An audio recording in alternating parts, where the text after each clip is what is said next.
pagi Bapak Ibu dan saudara-saudariku yang kasih dalam Tuhan. Malam hari ini kita akan belajar firman Tuhan di dalam Alkitab tentunya.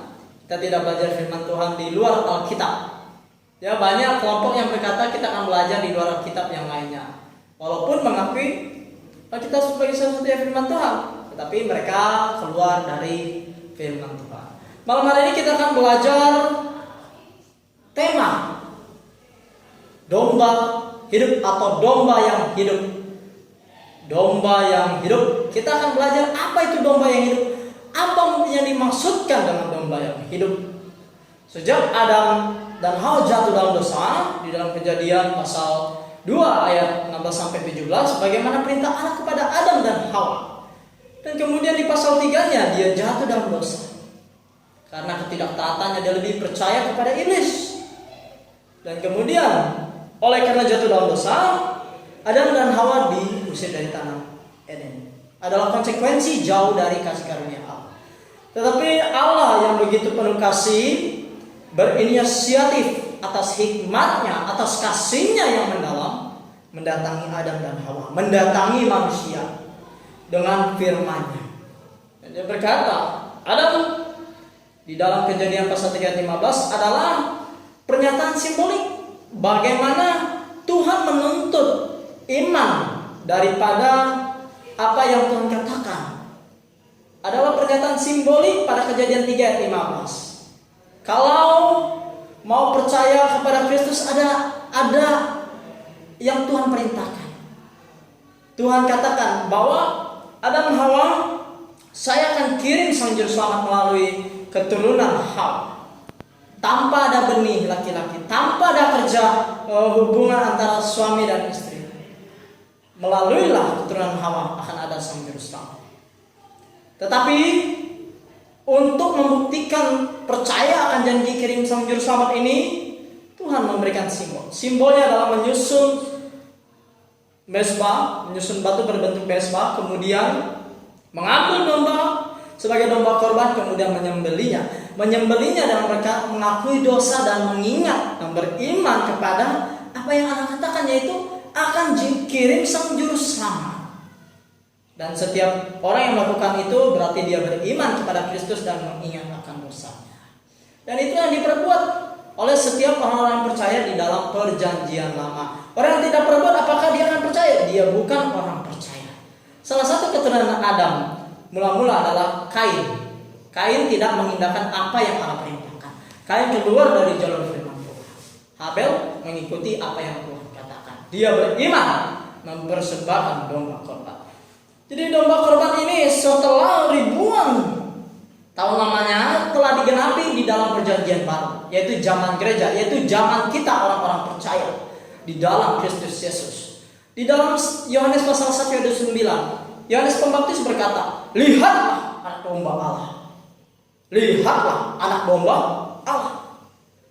Bagaimanakah tema dengan kita ini yang kita belajar, yaitu domba yang hidup? Ternyata domba di perjanjian lama yang dikorbankan sebagai simbolik hidup dan kemudian disembelih, mati, kemudian domba penggenapannya di dalam perjanjian baru yang hidup, yaitu Yesus Kristus. Lihatlah anak domba Allah.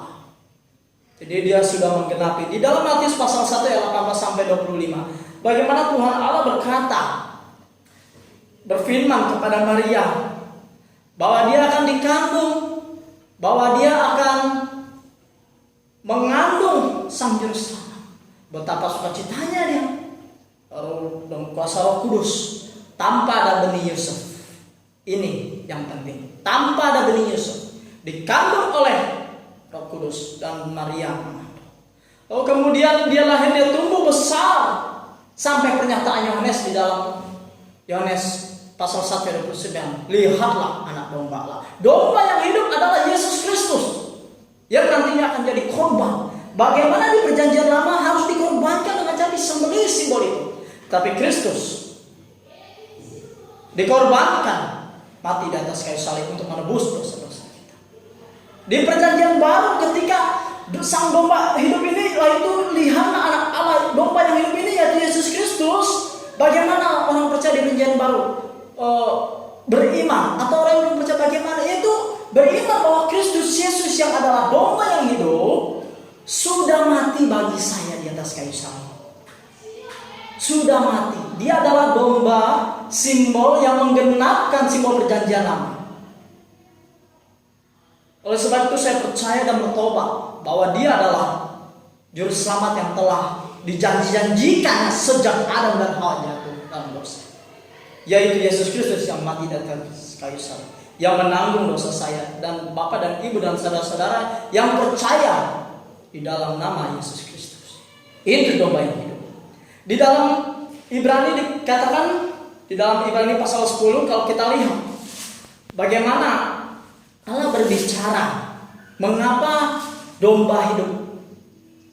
Karena hanya domba hiduplah yang bisa menjelaskan ini kepada kita semua. Hanya domba yang hiduplah. Kalau misalkan domba Yesus Kristus yang sebagai domba yang menggenapkan simbol di perjanjian lama, kalau dia tidak hidup melainkan hanya mati, tidak bangkit, maka dia sama seperti domba di perjanjian lama. Karena domba di perjanjian lama digeret mati dibakar, tidak ada kemungkinan. Karena dia hanya sebagai simbol. Tetapi di dalam perjanjian baru Yesus Kristus sebagai penggenap simbol itu di dalam perjanjian lama, dia hidup, dia bangkit. Inilah harapan orang-orang Kristen. Bagaimana begitu percayanya kepada Kristus. Dia mati, tapi dia bangkit. Dia membuktikan atas kuasanya dari kehidupan hingga kematian menuju kehidupan kekal. Roma pasal 10 ayat, kita lihat ayat yang kelima. Karena itu ketika ia masuk ke dunia, ia berkata, korban dan persembahan tidak engkau kendaki, tetapi engkau telah menyediakan tubuh bagiku. Ternyata Kristus sudah nyata bahwa tujuannya ke dunia, Allah sudah menyiapkan tubuh dagingnya sebagai manusia dalam keberadaannya. Rasul Petrus menyatakan bahwa di mulutnya tidak ada dosa dan banyak hal lainnya. Rasul-rasul menyatakan tidak ada dosa, sehingga tubuhnya ini dipakai untuk sebagai korban pengganti. Bagaimana Allah di dalam 1 Timotius pasal 3 ayat 16 bermanifestasi dalam daging.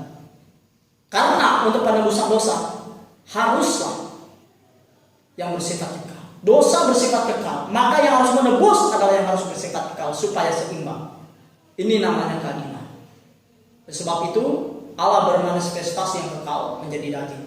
Tidak mustahil, gampang bagi Allah. Tapi di mata manusia sangat menyenangkan. Inilah ini. Bukankah manusia harus bisa melihatnya kembali bahwa Allah berkuasa?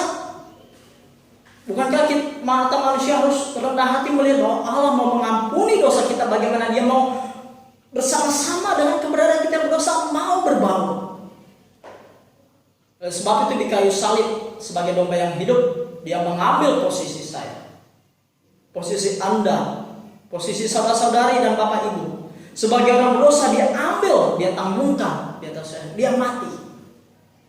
Tetapi Yesus Kristus berkata di dalam Yohanes 3:16, Bapa begitu besar kasihnya kepada kita, yang mengirim anaknya yang tunggal, yang satu pribadi dari Tritunggal. Barang siapa yang percaya saja, barang siapa yang memperoleh hidup yang kekal. Penebusan untuk semua, tetapi barang siapa yang percaya, ia akan mendapatkan hidup yang kekal. Sama dengan di dalam Ibrani pasal 9 ayat 28. Demikian pula Kristus hanya satu kali saja mengorbankan dirinya untuk menanggung dosa banyak orang. Sesudah itu ia akan menyatakan dirinya sekali lagi tanpa menanggung dosa untuk menganugerahkan keselamatan kepada mereka yang menantikannya. Jadi orang-orang percaya sekarang yang sudah tahu bagaimana domba yang hidup itu telah memberikan harapan. Domba yang telah menggenapkan simbol di dalam perjanjian lama, yaitu Yesus Kristus. Dia mati sekali. Dia bukan sama seperti korban di perjanjian lama. Bagaimana dia harus mati berkali-kali? Karena memang bukan korban domba yang ada di atas mezbah itu sebagai korban penebusan dosa. melainkan simbol saya beriman. Tapi Kristus hanya mati satu kali. Dia adalah penggenap simbol domba itu. Dia mati satu kali untuk selamanya. Dan sebab itu, Bapak Ibu, kita diperhadapkan dengan kehidupan yang nyata. Kita diperhadapkan dengan realistis yang kadang tumpang tindih, yang ada optimis, yang ada keceriaan, yang ada bahagia, yang bahkan ada sampai sedih, bahkan depresi. Tapi Allah di dalam kasih-Nya tidak sama sekali menyembunyikan kebahagiaan, melainkan Dia menampakkan sesuatu yang sangat bahagia, yaitu Dia mati di atas kayu salib. Dia mau tahu kita, Dia mati di atas kayu salib. Bukan hanya mau tahu, Dia mau kita melanjutkan. Sudah tahu Dia mati, Dia mau kita mengambil keputusan untuk bertobat dan percaya. Dia mau kita untuk beriman kepada Kristus yang mati di atas kayu salib. Kehendak Allah di dalam 1 Timotius pasal 24, 2 ayat 4. Kehendaknya adalah untuk agar semua orang manusia masuk surga, diselamatkan dari maut. Sebab itu dikatakan, bagi mereka yang menantikan Dia. Hanya orang yang percaya kepada Kristus lah yang menantikan kedatangan Yesus Kristus kedua kali. Nantinya Dia akan datang kembali. Adalah bagaimana nanti akan mengakhiri masa gereja, yaitu rapture. Adalah bagaimana nanti setiap orang yang percaya, yang sudah sungguh-sungguh melihat anak domba Allah yang mati di atas kayu salib. Mereka lah yang nantinya akan diangkat. Mereka lah yang nantinya akan bersama-sama hidup kekal, hidup dalam kesejahteraan di dalam surga. Tapi bagi mereka yang tidak menerima, bukan karena Kristus tidak mau menyelamatkan mereka, tapi oleh karena keputusan masing-masing. Ini faktanya, ini realnya. Anda, Bapak, Ibu, saya mau menolak fakta apa yang Kristus katakan. Kristus tidak rugi, tetapi Kristus dengan kasih-Nya, Ia menawarkan, Ia berikan apa yang sudah nyata, bukan main-main. Tapi dengan kasih-Nya Dia nyatakan apa yang nyata, bukan tipu manusia. Sebab itu, pilihlah sebaik mungkin. Saya pribadi memilih kasih Kristus karena saya tahu Kristus telah menyelamatkan saya. Saya mengambil keputusan untuk percaya kepada Kristus yang mati di atas kayu salib dan bertobat dengan sungguh-sungguh dan berbalik kepada Kristus dengan tidak menjadi serupa dengan dunia ini. Kiranya Tuhan memberkati kita malam hari ini pada tanggal 6 Mei 2021. Apapun yang kita pelajari firman malam hari ini, domba yang hidup sudah memberikan fakta kepada kita. Maukah kita mengambil keputusan itu? Waktu sudah tidak lama lagi. Selamat malam, Tuhan Yesus memberkati. Salam Maranatha.